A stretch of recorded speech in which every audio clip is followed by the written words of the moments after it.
আসসালামু আলাইকুম ওয়া রাহমাতুল্লাহ। সুপ্রিয় দর্শক মণ্ডলী, আজকে আলোচনা করব শিরক সম্পর্কে। নিঃসন্দেহে শিরক অনেক বড় একটি গুনাহ। যে ব্যক্তি শিরক করবে, আল্লাহ রাব্বুল আলামিন তাকে কখনোই মাফ করবেন না। কোন কথা বলে শিরক হবে, কোন কাজ করলে শিরক হবে, আজকে সেই বিষয়গুলো নিয়েই আলোচনা করব ইনশাআল্লাহ। ভিডিওটি খুবই গুরুত্বপূর্ণ হতে যাচ্ছে। আপনারা ভিডিওটি না টেনে সম্পূর্ণ ভিডিওটি দেখবেন। হতে পারে এই ভিডিওর মাধ্যমে আপনারা উপকার হতে পারে ইনশাআল্লাহ। শিরক শিরক প্রথমত দুই প্রকার: শিরকুল আকবার, শিরকুল আসগর। বড় শিরক এবং ছোট শিরক। বড় শিরক আবার তিন প্রকার: শিরকুল ইতিকাদ, বিশ্বাসগত শিরক; 2 নম্বর শিরকুল আকওয়াল, কথার শিরক; 3 নম্বর শিরকুল আফআল, কর্মগত শিরক। শিরকুল ইতিকাদ, বিশ্বাসগত শিরক। বিশ্বাসগত শিরক বলা হয়, আল্লাহ রাব্বুল আলামিন কোরআনুল কারীমের মধ্যে বলেন, লিল্লাহি মুলকুস সামাওয়াতি ওয়াল আরদ। আসমান জমিনের রাজত্ব আল্লাহ। ইয়াখলুকু মা ইয়াশা, তিনি যা চান তাই সৃষ্টি করেন। ইয়াহাবু লিমান ইয়াশাউ ইনাসা, আল্লাহ তাআলা যাকে চান তাকে কন্যা সন্তান দান করেন। ওয়া ইয়াহাবু লিমান ইয়াশাউ যুকুর, এবং যাকে চান তাকে ছেলে সন্তান দান করেন। আও ইউযাউযুহুম যুকরানা ওয়া ইনাসা, এবং যাকে চান তাকে ছেলে মেয়ে উভয়টাই দান করেন। ওয়া ইয়াজআলু মান ইয়াশাউ আকিমা, এবং যাকে চান তাকে ছেলে মেয়ে কোনোটাই দেন না, ওই মহিলাকে বন্দা বানিয়ে রাখেন। আমাদের বিশ্বাস হলো ছেলে মেয়ে উভয়টা আল্লাহ তাআলার পক্ষ থেকে আসে। এখন আমরা যদি বলি উমুক বাবা, উমুক খাজা বাবার দরবারে, উমুক বাবার দরবারে গেলে সেই ব্যক্তিও আমাকে সন্তান দেয়, এটা বলাই হচ্ছে শিরক। নাউজুবিল্লাহ, এটাই বলা হচ্ছে শিরক। আমাদের যদি বিশ্বাস এরকম থাকে আল্লাহ ব্যতীত অন্য কেউ সন্তান দেয়, তাহলে সেটাই শিরক হবে, আর এটা হচ্ছে বড় শিরক। 2 নম্বর হলো শিরকুল আকওয়াল, কথার শিরক। আমরা যদি বলি বৃষ্টি তো আল্লাহ তাআলার পক্ষ থেকেই আসে, আল্লাহ তাআলা বৃষ্টি বর্ষণ করেন দুনিয়াতে আল্লাহ তাআলার পক্ষ থেকেই। আমরা যদি বলি অন্য কারো কাছ থেকে যদি বৃষ্টি চাই, অথবা পূর্বের যুগে এরকম ছিল, তারা বলতো যে অমুক তারকার পক্ষ থেকে দুনিয়াতে বৃষ্টি আসে, নাউজুবিল্লাহ, এটা বলা হচ্ছে শিরক। এটা হলো কথার শিরক। 3 নম্বর হলো কর্মগত শিরক। যেরকম আল্লাহ রাব্বুল আলামিন আমাদেরকে 5 ওয়াক্ত নামাজ আমাদের উপর ফরজ করেছেন, এবং আমরা নামাজ পড়ব, এবং যে আমরা যে সিজদা দেব, এই সিজদা একমাত্র আল্লাহ তাআলার কুদরতি পায়েই দিব, কুদরতি পায়ে সিজদা দেব। এখন যদি আমরা অন্য কারো পায়ে সিজদা দিই, অন্য কোনো কারো দরবারে যদি সিজদা দিই, তাহলে সেটা হবে শিরক। এটা হলো আমাদের কর্মের শিরক। এইগুলো বড় শিরক। এখন হলো ছোট শিরক।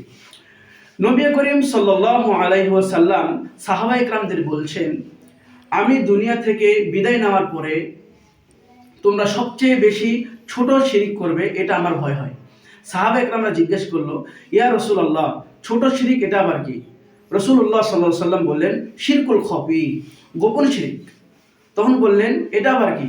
রাসূলুল্লাহ সাল্লাল্লাহু আলাইহি ওয়াসাল্লাম বললেন, আর রিয়া, লোক দেখানো।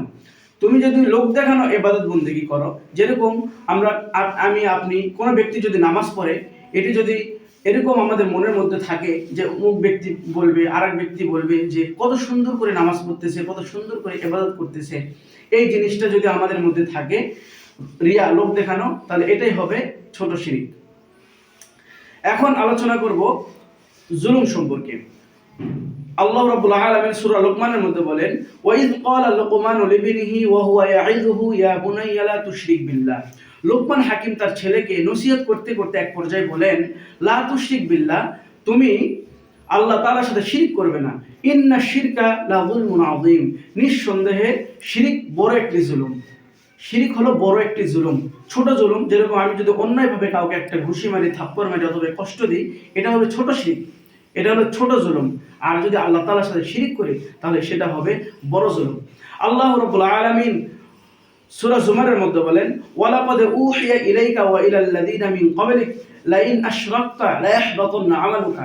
আল্লাহ রাব্বুল আলামিন রাসূলুল্লাহ সাল্লাল্লাহু আলাইহি ওয়াসাল্লামকে বলছেন, হে হাবিব, আপনি সহ আপনার পূর্বে যত নবী এসেছে তাদেরকে ওহী পাঠানো হয়েছে, আপনিও যদি শিরক করেন তাহলে আপনার ইবাদতও বরবাদ হয়ে যাবে।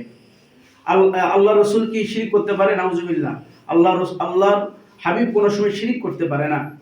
এটার দ্বারা উদ্দেশ্য হলো, যদি নবীর এত সওয়াব, এত ইবাদত থাকার পরেও শিরক করার কারণে যদি তার ইবাদত নষ্ট হয়ে যায়, বরবাদ হয়ে যায়, তাহলে আমাদের অবস্থা কি হবে, এটা একটু চিন্তা করি।